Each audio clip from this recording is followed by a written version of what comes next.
The camera slowly zooms in on a lone figure sitting in a crowded cafe.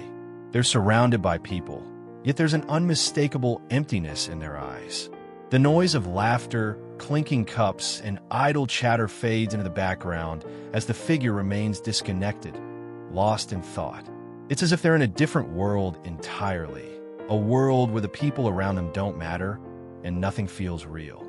This scene, though just a moment, captures something much deeper: the strange paradox of human connection. How can it be that we feel so deeply lonely even when surrounded by others?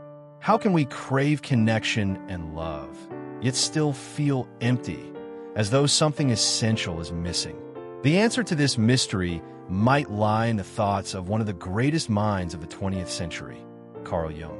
Jung's work delves into the nature of the human psyche, and within it, we find one of his most profound insights: the overwhelming emptiness that often lies at the core of our relationships. Jung believed that the emptiness we feel in relationships isn't simply a result of personal failures or unfortunate circumstances. It's rooted much deeper, tied to our very nature as human beings. It's a void that many try to fill with love, intimacy, sex, or companionship. But that void remains stubbornly unfilled, regardless of how many people come into our lives. We search for meaning, for connection, for a way to ease that nagging sense of isolation. Yet, the more we try to fill it with external forces, whether relationships, possessions, or success, the more it seems to grow. Why does this happen?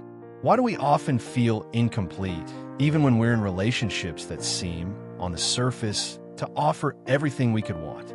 The sense of emptiness is something nearly all of us experience at one point or another in our lives. It's that familiar feeling of longing, even when we've just shared a deep moment with someone, or that quiet ache after a night spent in the arms of someone we love. We wonder, why does this not feel like enough? Perhaps you felt this when you were in a relationship where everything seemed perfect on paper.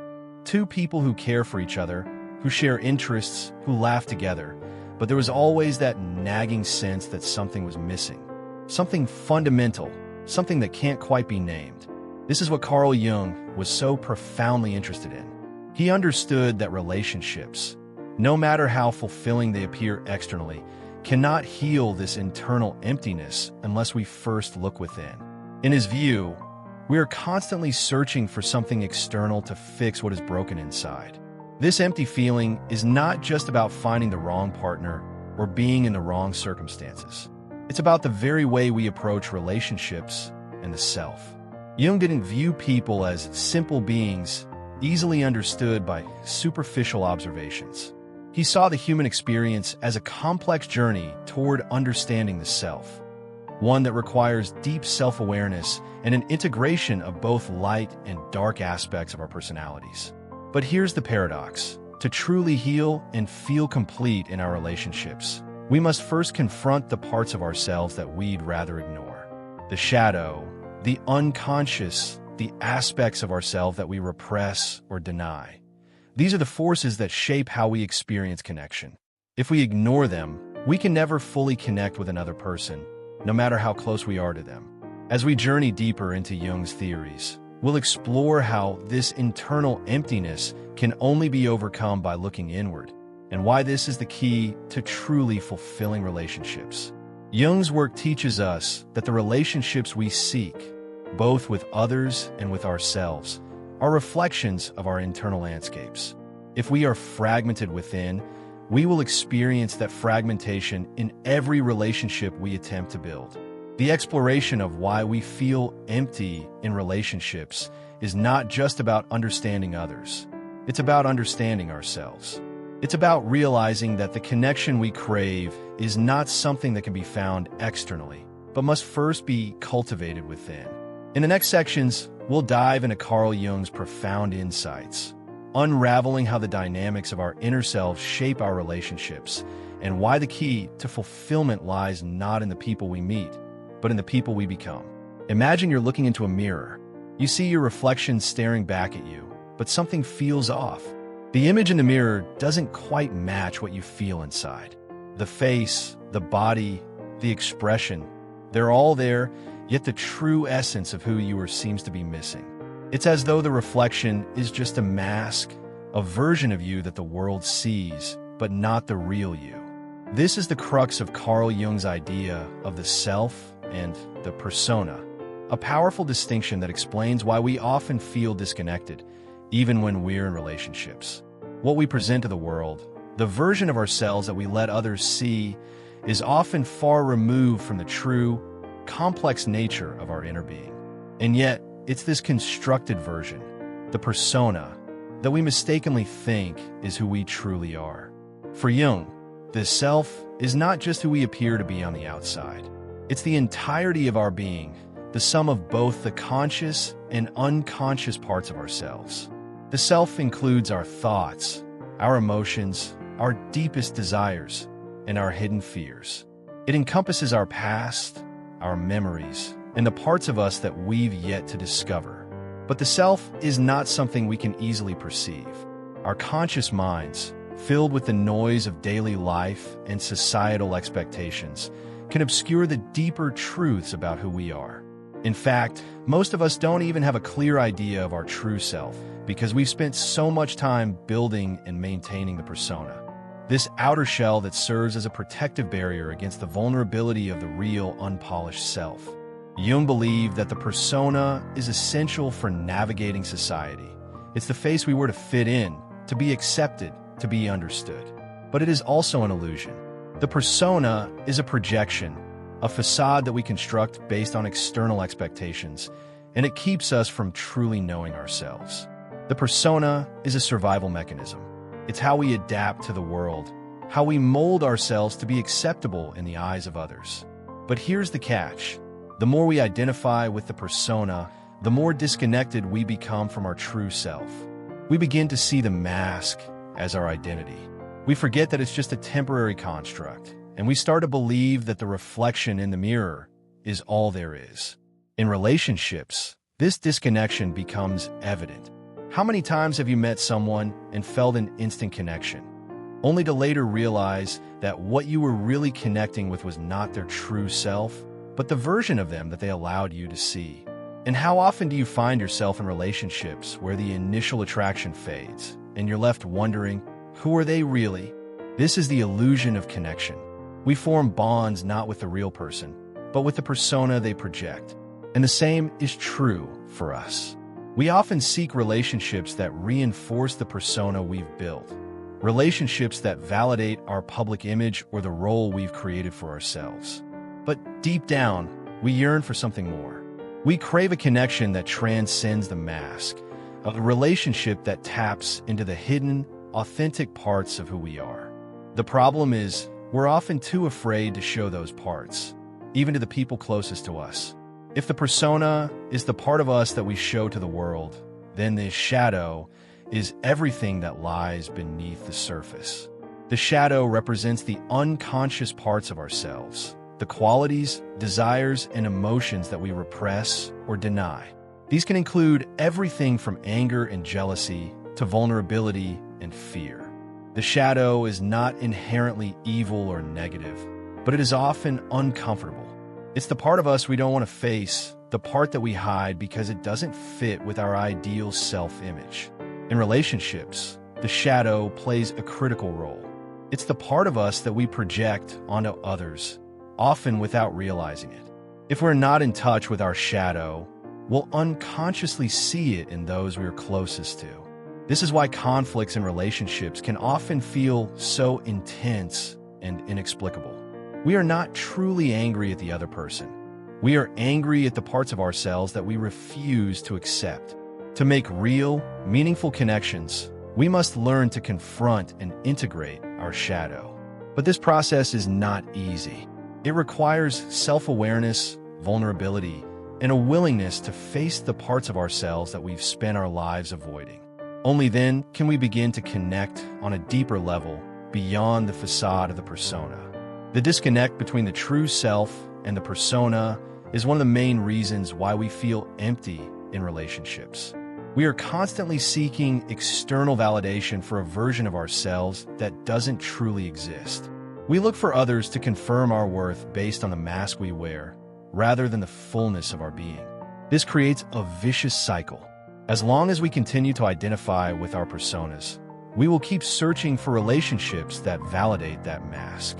But the deeper, more profound connections that we seek will always elude us, because they can only emerge when we drop the persona and allow ourselves to be seen in our full complexity, vulnerable, raw, and imperfect. The illusion of connection is not just about the relationships we form with others. It's about the relationship we have with ourselves. As long as we remain disconnected from our true self, we will continue to feel empty, no matter how many people we surround ourselves with.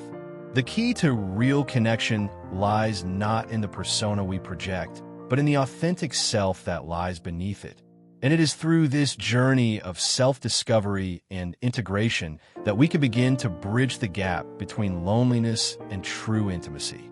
In every relationship, there are two versions of every person: the version they show the world and the version they keep hidden.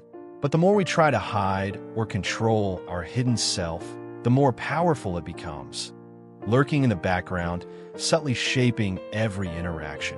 Carl Jung referred to this hidden self as the shadow, and he believed it was an integral part of who we are. Imagine a relationship in which two people are unknowingly projecting their shadows onto one another, two masked figures who never truly meet. The persona hides the complexities of our being, while the shadow lies in wait, influencing us in ways we cannot control. These unconscious forces, our persona and our shadow, are the true players behind the scenes in our relationships, shaping how we connect, how we clash, and how we ultimately feel about ourselves and others. Jung's idea of the persona is one of the cornerstones of his psychology. The persona is a social mask that we wear to meet societal expectations, to fit in, to gain acceptance. It's the version of ourselves that is shaped by cultural norms, family expectations, and external pressures. The persona is not inherently bad. It's necessary for functioning in society. Without it, we would struggle to interact with others, to communicate, or to hold down a job. But the danger comes when we start identifying too much with the persona. When we lose sight of the fact that the persona is merely a role we play and begin to believe it is who we truly are, we lose touch with our deeper, more authentic selves. In relationships, this can cause friction. We meet others who are also wearing their personas, and we form connections based on this projection of who we think we should be. But if we're not careful, we can become trapped in a cycle of superficiality. These relationships may seem fulfilling on the surface, but they're often hollow because we are not connecting with the true person beneath the mask. The shadow, on the other hand, is the part of us that we repress, the aspects of our psyche that we find unacceptable, uncomfortable, or too dark to acknowledge. These are the traits that don't fit with our socially acceptable persona: anger, jealousy, fear, shame, and desires we don't want to admit. The shadow is a storehouse for all the qualities we deny in ourselves. But these qualities don't simply disappear. They remain in the unconscious, waiting to resurface in unexpected ways. Jung argued that we all have a shadow. The problem arises when we refuse to acknowledge it, when we push it deeper into our unconscious and deny its existence. The more we repress our shadow, the more it exerts control over us in hidden, destructive ways. This is why we might feel intense reactions to situations that seem disproportionate to the event at hand. The shadow is often what fuels our unconscious desires, our projection of unrecognized traits onto others, and our emotional outbursts. In relationships, the shadow can be especially destructive. When we project our shadow onto someone else, we are essentially seeing in them what we refuse to see in ourselves. We might accuse a partner of being manipulative or selfish, when in fact, we are projecting those very qualities that we deny within ourselves. Jung believed that this is why so many conflicts arise in relationships. We are fighting with our own unconscious projections. Now, picture the dynamic between the persona and the shadow. They are like two sides of the same coin. The persona keeps us socially acceptable, while the shadow contains all the parts of us that we fear or reject. In healthy relationships, we must be aware of both the persona we present and the shadow we keep hidden. But the challenge is that the persona and the shadow are often in conflict with each other. For instance, a person might wear the persona of being kind and generous, but deep inside, they may harbor resentment or jealousy. These emotions live in the shadow. Because they are hidden from the conscious mind, they influence how they interact with others. In relationships, this can result in passive-aggressive behavior, silent treatment, or subtle manipulation. On the outside, the person may appear calm and considerate, but beneath the surface, there are unresolved conflicts bubbling under the skin. This dance between the persona and the shadow plays out in all of our interactions, often without us realizing it. We project what we don't want to see in ourselves onto others. We might feel drawn to someone who embodies qualities that we suppress in ourselves. Or we might form relationships with people who reflect back to us the traits we are afraid to acknowledge. But deep down, we yearn for something more. We crave a connection that transcends the mask, a relationship that taps into the hidden, authentic parts of who we are. The problem is, we're often too afraid to show those parts, even to the people closest to us. If the persona is the part of us that we show to the world, then the shadow is everything that lies beneath the surface. The shadow represents the unconscious parts of ourselves, the qualities, desires, and emotions that we repress or deny. These can include everything from anger and jealousy to vulnerability and fear. The shadow is not inherently evil or negative, but is often uncomfortable.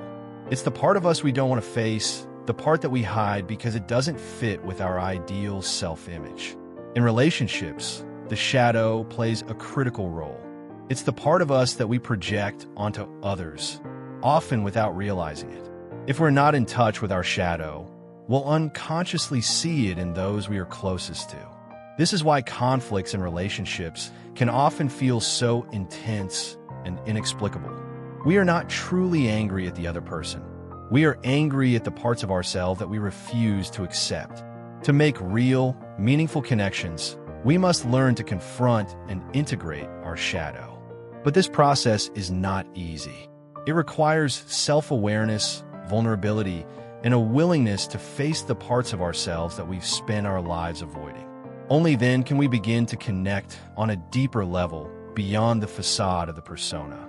The disconnect between the true self and the persona is one of the main reasons why we feel empty in relationships. We are constantly seeking external validation for a version of ourselves that doesn't truly exist. We look for others to confirm our worth based on the mask we wear, rather than the fullness of our being. This creates a vicious cycle. As long as we continue to identify with our personas, we will keep searching for relationships that validate that mask. But the deeper, more profound connections that we seek will always elude us, because they can only emerge when we drop the persona and allow ourselves to be seen in our full complexity, vulnerable, raw, and imperfect. The illusion of connection is not just about the relationships we form with others. It's about the relationship we have with ourselves. As long as we remain disconnected from our true self, we will continue to feel empty, no matter how many people we surround ourselves with. The key to real connection lies not in the persona we project, but in the authentic self that lies beneath it. And it is through this journey of self-discovery and integration that we can begin to bridge the gap between loneliness and true intimacy. In every relationship, there are two versions of every person: the version they show the world and the version they keep hidden. But the more we try to hide or control our hidden self, the more powerful it becomes, lurking in the background, subtly shaping every interaction. Carl Jung referred to this hidden self as the shadow, and he believed it was an integral part of who we are. Imagine a relationship in which two people are unknowingly projecting their shadows onto one another, two masked figures who never truly meet.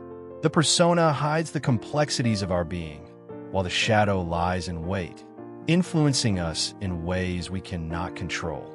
These unconscious forces, our persona and our shadow, are the true players behind the scenes in our relationships, shaping how we connect, how we clash, and how we ultimately feel about ourselves and others.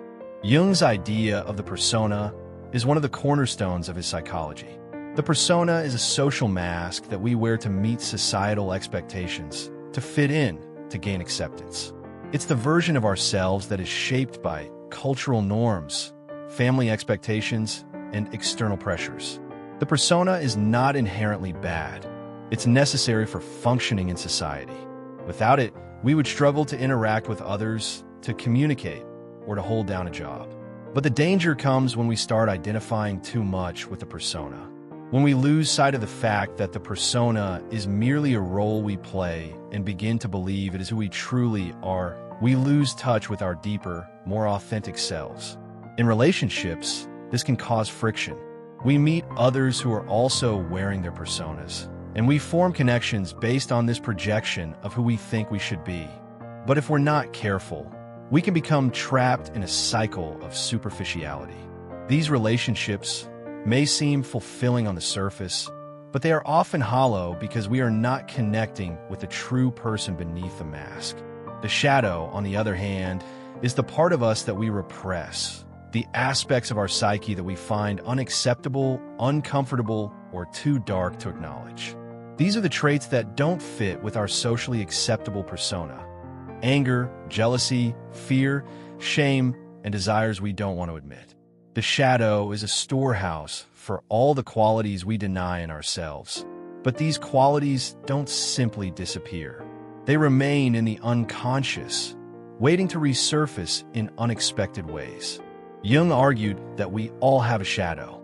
The problem arises when we refuse to acknowledge it, when we push it deeper into our unconscious and deny its existence. The more we repress our shadow, the more it exerts control over us in hidden, destructive ways. This is why we might feel intense reactions to situations that seem disproportionate to the event at hand. The shadow is often what fuels our unconscious desires, our projection of unrecognized traits onto others, and our emotional outbursts. In relationships, the shadow can be especially destructive. When we project our shadow onto someone else, we are essentially seeing in them what we refuse to see in ourselves. We might accuse a partner of being manipulative or selfish when in fact, we are projecting those very qualities that we deny within ourselves.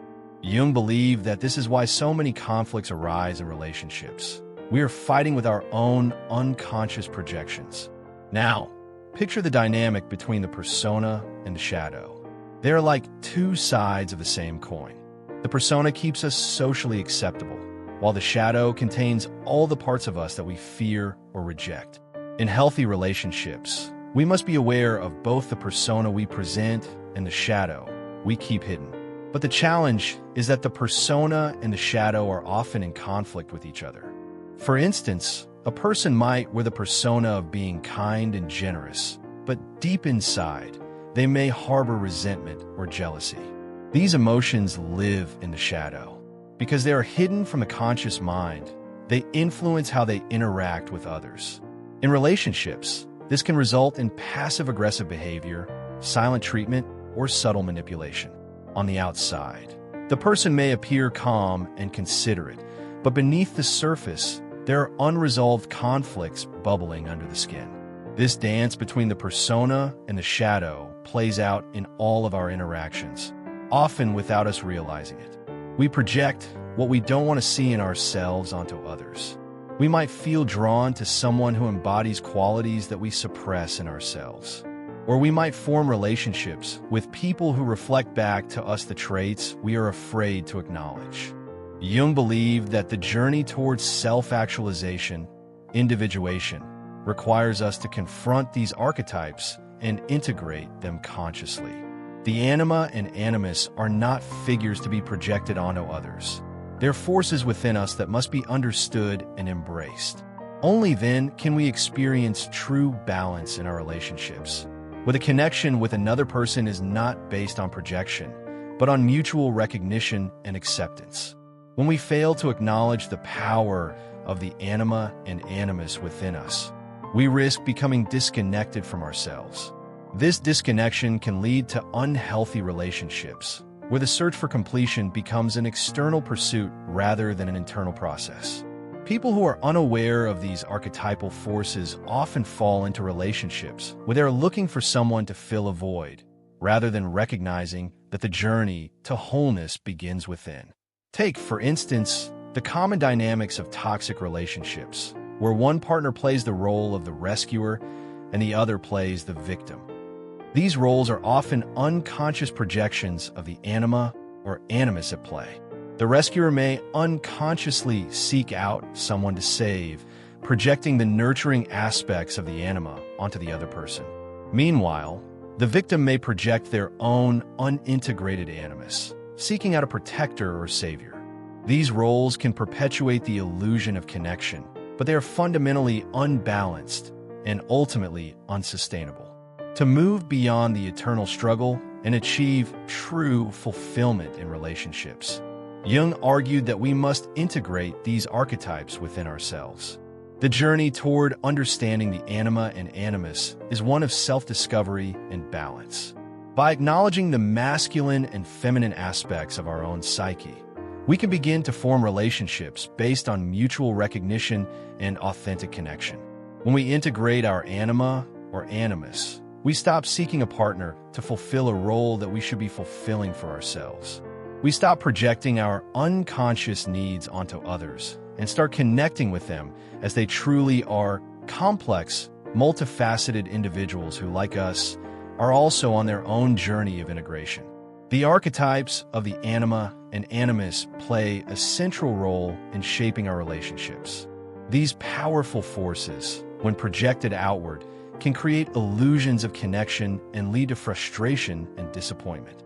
However, by integrating these archetypes within ourselves, we can find wholeness, balance, and authenticity in our relationships. The eternal struggle for unity is not something we can resolve through external means alone. It is a journey that begins within. Have you ever found yourself in a relationship filled with intense passion, deep connection, and the promise of happiness, only to discover that, over time, something crucial is still missing? The moments of joy and love are fleeting, and after the initial excitement fades, the emptiness creeps back in. No matter how much love you receive, no matter how many beautiful moments you share, it feels like there's a part of you that can never be truly fulfilled. This is the paradox that Carl Jung spoke of when he explored the nature of human desire. In our search for love, companionship, and fulfillment, we are often chasing something far deeper, something that no external relationship, no matter how perfect, can satisfy. To understand why, we must first understand the true nature of desire and how our unconscious needs shape the relationships we form. At the core of every human desire is the drive for wholeness. We are all born incomplete, and throughout our lives, we search for ways to fill this void, whether it's through success, possessions, or most commonly, relationships. Desire, in this sense, is not just a yearning for physical connection or validation. It is a deeper longing to become whole, to merge the fragmented parts of ourselves into a unified being.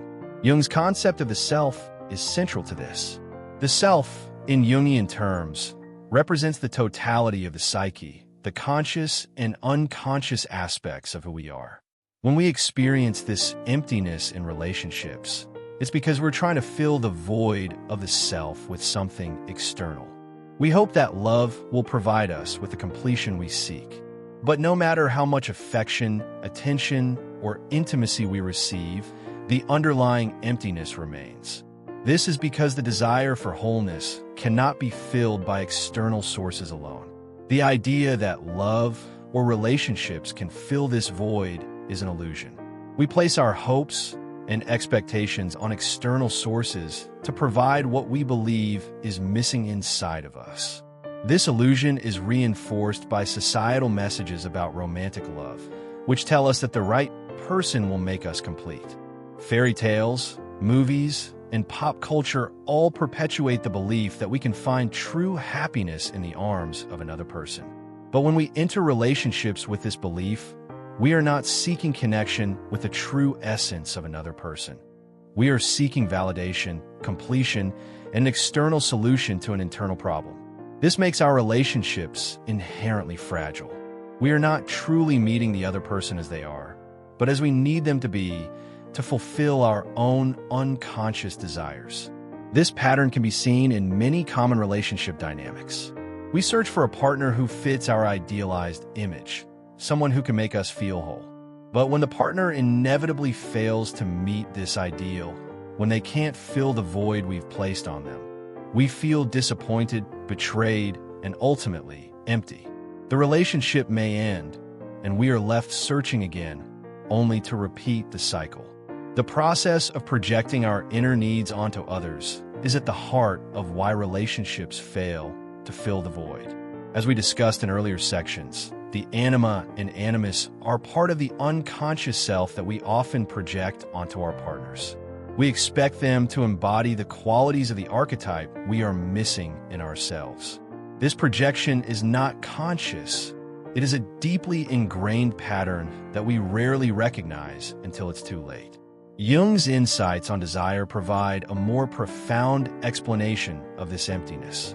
Desire, in its truest form, is not about filling a gap with something external. It is a call to integrate the fragmented parts of ourselves. The desire we feel in relationships is often a reflection of the parts of our psyche that we have not yet embraced or understood.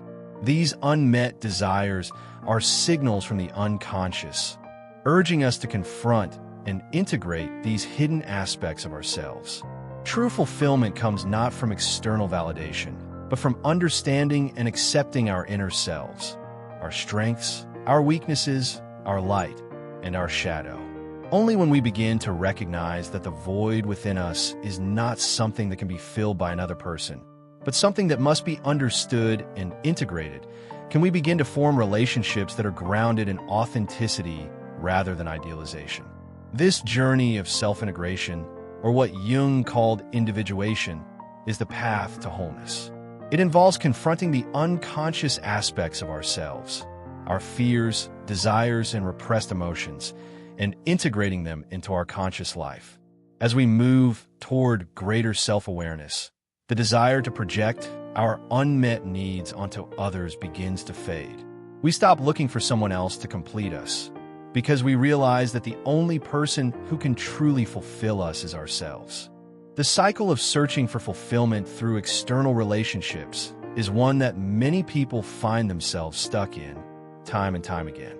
We place the burden of our unacknowledged desires on others, expecting them to provide us with what we cannot give ourselves. But no relationship, no matter how loving or passionate, can ever fill this void. The void is not a lack of love. It is a lack of self-understanding, self-acceptance, and self-integration. When we recognize that the root of our dissatisfaction is not found in others, but within ourselves, the cycle of illusion begins to break. We stop seeking fulfillment through others and begin the deeper, more meaningful work of connecting with ourselves. Only then can we form relationships that are truly fulfilling. Relationships based on mutual recognition, where both people come together not to complete each other, but to share in the wholeness they have each cultivated within themselves. The void we feel in relationships is not a product of the people we choose, but a reflection of our own inner fragmentation. The desire for connection and fulfillment is not a search for the right partner. It is a call to integrate the parts of ourselves that we have neglected. Until we understand that true fulfillment lies not in others, but within, we will continue to seek love as a solution to an internal problem that can only be solved through self-awareness and self-acceptance. Imagine you are standing before a mirror. It reflects your image, but the reflection is distorted, cracked, fractured, and incomplete. As you try to adjust your position to get a clearer view, you realize that no matter how you move, the reflection will always remain shattered. This broken mirror is society. From a young age, we are taught to look outward for validation. We are told that success, beauty, wealth, and social approval are the keys to fulfillment. Society, with its ever-evolving standards and expectations, becomes the lens through which we view ourselves. And yet, just like the broken mirror, society distorts our sense of self. It tells us who we should be, how we should look, what we should desire, but it doesn't show us who we truly are. Carl Jung warned against the dangers of letting society shape our inner world. The more we look to the external for validation, the further we stray from our true selves. In this section, we'll explore how societal forces contribute to our feelings of emptiness in relationships and in life. We'll examine how modern culture, through its fixation on consumption, superficiality, and the idolization of certain ideals, has broken the mirror of self-understanding, leaving us struggling to find fulfillment in relationships and within ourselves. At the heart of society's distortion is the creation of false ideals, standards of beauty, success, and happiness that are often unattainable or fleeting. Social media, advertising, and pop culture constantly bombard us with images of perfection. The perfectly sculpted body, the picture-perfect family, the glamorous life. These images create a standard of living and being that many of us believe we must attain in order to be happy, successful, or worthy of love. But these ideals are lies. They are manufactured images, carefully curated to sell products, ideas, and lifestyles. They don't reflect the complexity of the human experience. They strip it down to a polished surface, leaving out the messy, imperfect reality of what it means to truly live. And yet, we are led to believe that achieving these superficial goals will bring us the fulfillment we seek. In relationships, these ideals wreak havoc. We seek out partners who align with the ideal image of beauty, success, or status that society tells us we should desire. We fall in love with projections, with the image of who someone could be, rather than with the person they truly are. This constant chasing of unattainable ideals leads to feelings of dissatisfaction, as we discover that the fulfillment we expected from these external markers is hollow and fleeting. Jung also understood that our society's materialistic values contribute to our disconnection from our true selves. In a consumer-driven culture, happiness is often equated with the acquisition of things, the latest gadgets, the trendiest clothes, the most lavish vacations. We are constantly told that more is better, that fulfillment comes from accumulating wealth, status, and possessions. This focus on materialism has a profound impact on our relationships. We begin to view our worth through the lens of what we own or what we can provide. In relationships, this manifests as a transactional mentality. One partner provides material security, while the other offers emotional or physical gratification. When we measure love and connection by these external standards, we lose sight of the deeper emotional and spiritual bonds that make relationships truly meaningful. Moreover, consumerism encourages a form of self-alienation. We are led to believe that our desires, our worth, and our sense of self can be shaped by the things we possess. This distorts our perception of love and connection, as we begin to seek fulfillment through possessions and experiences rather than through authentic self-understanding and emotional intimacy. The psychological toll of living in a society that prioritizes external validation over internal fulfillment is immense. As Jung observed, when we look to others for our sense of self-worth, we become disconnected from our own inner truth. We begin to lose sight of who we really are as we mold ourselves to fit the expectations and norms imposed by society. This is where the broken mirror metaphor becomes truly significant. The more we rely on external sources for validation, the more fractured our sense of self becomes. We chase after goals that are not our own, pursue relationships that don't align with our authentic needs, and measure our worth by arbitrary standards of success and beauty. This leads to a sense of fragmentation, a deep-seated feeling that no matter how much we achieve, how many possessions we accumulate, or how many people love us, something crucial is still missing. In relationships, this psychological fragmentation manifests in the form of emotional emptiness. We may find ourselves surrounded by people, but still feel alone. We may experience fleeting moments of connection, but they quickly fade, leaving us longing for more. This is the result of trying to fill the void with external validation without addressing the deeper, internal work that needs to be done. Jung's concept of the shadow is also deeply relevant here. The shadow consists of the parts of ourselves that we repress, qualities we find undesirable or socially unacceptable. Society, with its rigid standards of what is normal or acceptable, often encourages us to suppress these aspects of our psyche. We are taught to hide our vulnerabilities, our flaws, and our darker emotions in favor of presenting a polished, socially acceptable image. This suppression of the shadow creates an inner conflict. The more we try to fit into society's ideals, the more we push away the parts of ourselves that are essential to our authenticity. In relationships, this manifests as emotional repression, passive aggression, and a lack of true intimacy. We may desire deep connection, but because we have not integrated our shadow, because we have not embraced our true selves, we are unable to form authentic relationships. Society's influence exacerbates this fragmentation. We are encouraged to conform to external ideals, to suppress the parts of ourselves that don't fit the mold.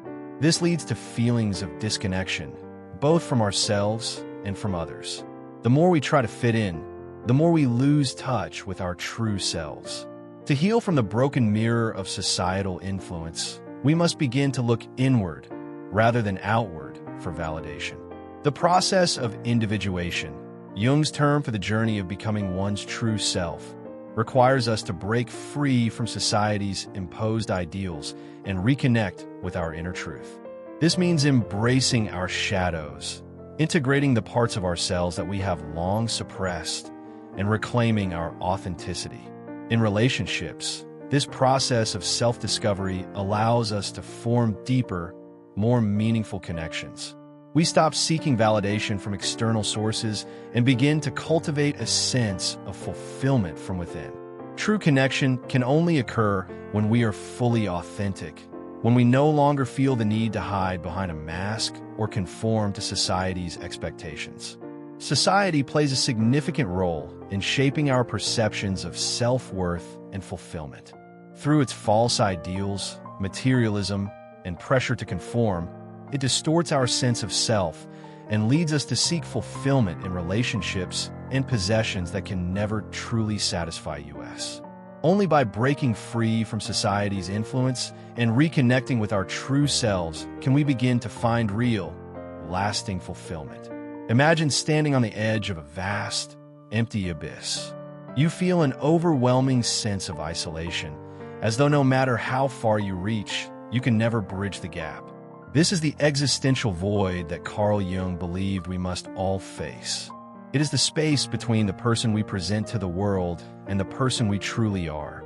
It is the tension between the mask we wear, the persona, and the authentic self that lies beneath. Jung argued that the feeling of emptiness in our lives, particularly in relationships, is a reflection of this internal divide. The void we experience is not a product of the world around us, but a reflection of our inability or unwillingness to confront our inner selves. The path to authenticity, according to Jung, is not easy. It requires us to turn inward, to face the darkness within, and to embrace all parts of our psyche, the light and the shadow. Only then can we find true fulfillment and meaningful connection with others. The void is often misunderstood. We think of it as a lack, something that must be filled with external things, love, success, validation. But in reality, the void is a mirror, reflecting back to us the parts of ourselves that we have neglected or denied. Jung believed that the void is not something to be feared or avoided. It is an invitation, a challenge to confront the parts of ourselves that we have long repressed. The existential emptiness we feel is a symptom of an unexamined life, a life lived on the surface, disconnected from our deeper truths. We chase after relationships, success, and possessions, hoping they will fill the gap, but they only temporarily mask the underlying issue. The only way to truly fill the void is not through external validation or constant striving for perfection, but through self-awareness, self-acceptance, and self-integration. In Jungian terms, the journey toward authenticity is the process of individuation, a path of self-discovery where we integrate the unconscious parts of our psyche into our conscious life. This path requires us to confront our shadow, the parts of ourselves we have repressed or denied, and embrace them fully. It's through this confrontation, this integration, that we can move from the superficial life of the persona to the profound reality of the authentic self. Individuation is the process of becoming the person you are meant to be, unencumbered by societal expectations, childhood programming, or the roles we have been taught to play. Jung believed that this process is essential for achieving psychological wholeness, but is also a deeply personal and challenging journey. The first step in this journey is to confront the shadow, the unconscious parts of ourselves that we have hidden away or denied. These parts can be our fears, our anger, our shame, or our unacknowledged desires. The shadow is not inherently bad. It contains the raw, unexpressed parts of our psyche that can actually be sources of strength and creativity if we allow them to surface. However, many of us are afraid to face our shadow. We fear that doing so will expose our darkest impulses or reveal us as flawed and imperfect.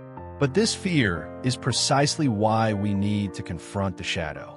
Until we do, we will continue to project these denied aspects onto others, creating false narratives and unhealthy relationships. The journey of individuation requires us to stop running from the shadow and, instead, to embrace it as part of our whole self. Individuation is not about becoming perfect. It is about becoming whole. Jung understood that the human psyche is not a simple binary of good and evil, light and dark. It is a complex and nuanced system that contains both aspects. True authenticity comes when we acknowledge both the light and dark aspects of our nature. For example, the persona, the mask we wear in society, often hides the more vulnerable, darker aspects of ourselves. We may present ourselves as confident, strong, or successful, but beneath the surface, there may be insecurities, fears, or deep emotional wounds. When we deny these parts of ourselves, we create a fractured identity, a persona that is not truly aligned with who we are. Authenticity requires that we acknowledge and integrate both sides of our nature. It means accepting our flaws and imperfections, and recognizing that they are just as much a part of us as our strengths and virtues. Jung believed that the path to authenticity requires us to stop pretending and start living in accordance with our true selves. This means letting go of the mask and showing the world the full complexity of who we are. In relationships, the journey toward authenticity is particularly important. Most of us enter relationships seeking external fulfillment, hoping that a partner can complete us or make us feel whole. But as Jung explained, true fulfillment in relationships is not about finding someone to fill the void within us. It is about connecting with someone on a deeper, more authentic level. To do this, we must first confront and integrate our own shadow. When we are unaware of our shadow, we project it onto our partners, seeing in them the qualities that we have rejected in ourselves. This creates an illusion of connection, but it is based on projection, not authenticity. True intimacy can only occur when we show up fully as ourselves, without the need for masks or projections. Jung believed that the most meaningful relationships are those in which both partners are committed to their own path of individuation. When two people are each on a journey of self-discovery and self-acceptance, they can meet each other as whole individuals, without the need for the other to complete them. This creates a relationship grounded in mutual respect, understanding, and love, not in the pursuit of external validation or fulfillment. The path to authenticity is not a destination. It is a lifelong journey. It is not something we achieve once and for all, but something we must continuously strive toward. Change, new layers of the self will emerge, and the shadow will always have new aspects to confront. Jung's path to authenticity requires ongoing self-awareness and self-reflection. It involves being willing to look at ourselves honestly, without illusion or denial. This process of self-discovery is challenging, but it is also deeply rewarding. As we become more aware of our true selves, we begin to experience a greater sense of fulfillment, connection, and inner peace. In relationships, the more we integrate the parts of ourselves that we have hidden away, the more we can show up authentically for others. We stop seeking validation from external sources and start creating relationships based on mutual recognition and acceptance. The void we once felt is gradually filled, not by external things, but by our own growing sense of wholeness. Facing the void is the first step toward authenticity. It requires us to confront our shadow, embrace both our light and dark sides, and engage in the ongoing journey of self-discovery. Only through this process of individuation can we truly find fulfillment, not just in relationships, but in life itself. By embracing our true selves, we open the door to deeper, more meaningful connections with others, and ultimately, to a life that is more aligned with who we were always meant to be. As we come to the end of this journey, it becomes clear that the most profound and transformative relationship we can ever have is not with another person, but with ourselves. In a world that constantly pushes us to look outward for validation and fulfillment, Carl Jung's teachings remind us that true wholeness begins when we look inward. The path to authenticity, self-acceptance, and genuine connection requires not just understanding our own psyche, but having the courage to face the parts of ourselves we would rather ignore. It is easy to chase after external sources of fulfillment. The perfect relationship, the ideal job, the approval of others, but the real challenge, the real courage, lies in accepting and integrating our entire being, both light and dark. To be whole is to be fully present with ourselves, to confront the existential void that often haunts us, and to stop searching for someone or something to fill it. This is the path that Jung set out before us. The journey of individuation, the lifelong process of becoming who we are truly meant to be. For so many of us, the idea of confronting our true selves can be terrifying. The persona we've built over the years feels safer, more manageable. It is the mask we wear to meet the world, to fulfill the roles society demands of us, and to avoid the painful and uncomfortable truths about who we really are. But, as Jung so powerfully noted, the persona is not who we are. It is an illusion, an image crafted to protect us from the vulnerability of being seen. The courage to be whole means looking beyond that mask and facing the deeper, often darker aspects of our psyche. It means embracing our shadow, not as something to be ashamed of or to hide, but as an essential part of who we are. It requires us to let go of the need for external validation and instead cultivate a deeper sense of self-worth that comes from within. This is not a one-time act, but a lifelong commitment to growth, awareness, and integration. True authenticity is born out of self-acceptance. To accept ourselves is not to condone our flaws or mistakes, but to acknowledge them as part of our humanity. It means recognizing that we are not defined by our past, our failures, or the roles we've played for others. We are defined by our willingness to embrace all aspects of our being: the light, the dark, the seen, and the unseen. In relationships, this self-acceptance is the key to real intimacy. When we no longer need to hide behind our personas, when we are willing to show up as our true selves, we allow others to do the same. This creates the potential for deep, meaningful connections that are not based on idealization or projection, but on mutual recognition and understanding.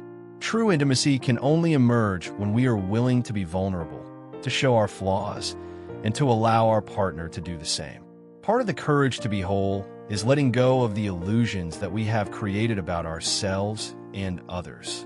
We have been conditioned to believe that happiness, fulfillment, and love come from external sources, from the perfect relationship, the right job, or the approval of others. But as we've explored throughout this journey, these illusions only lead to deeper feelings of emptiness and dissatisfaction. No external factor, no matter how much we desire it, can fill the void inside. Letting go of these illusions means embracing the uncomfortable truth that fulfillment does not come from external sources. It comes from within. It is an inner journey of self-discovery where we stop seeking to complete ourselves through others and begin to recognize that we are already whole. The courage to embrace this truth requires letting go of societal ideals, materialism, and the need for constant validation. It requires accepting that we are enough as we are. The journey to wholeness does not mean we give up on relationships. It means we learn to form more authentic, meaningful connections. When we are whole within ourselves, we stop looking for a partner to fill a void. Instead, we come to relationships as equals. Two whole individuals coming together not to complete each other, but to share in the fullness of who we are. This is where the real magic of human connection happens. When we are no longer hiding behind masks, when we are no longer projecting our shadows onto others, we can form bonds that are genuine, deep, and nourishing. Relationships rooted in authenticity have the power to transform us, to help us grow, and to provide a space for both individuals to continue their journey of individuation. In the end, the courage to be whole is not just about relationships. It's about life itself. To live authentically is to live fully, without the fear of rejection, judgment, or failure. It is to embrace every part of who we are, to live without pretending, and to face the complexities of existence with honesty and grace. It is to stop running from the void and to see it for what it is, a mirror reflecting our potential for growth, transformation, and deeper understanding. Jung's teachings remind us that we are all in this together, all striving for the same thing, wholeness. And while the path to authenticity is not easy, it is the only path that leads to true fulfillment. As we face the void and embrace the fullness of our being, we can begin to experience the profound joy and connection that come from being truly, unapologetically ourselves. The courage to be whole is the courage to face ourselves, to stop hiding behind illusions, and to embrace the totality of who we are. It is the courage to embark on the journey of individuation, to integrate the light and the dark, and to form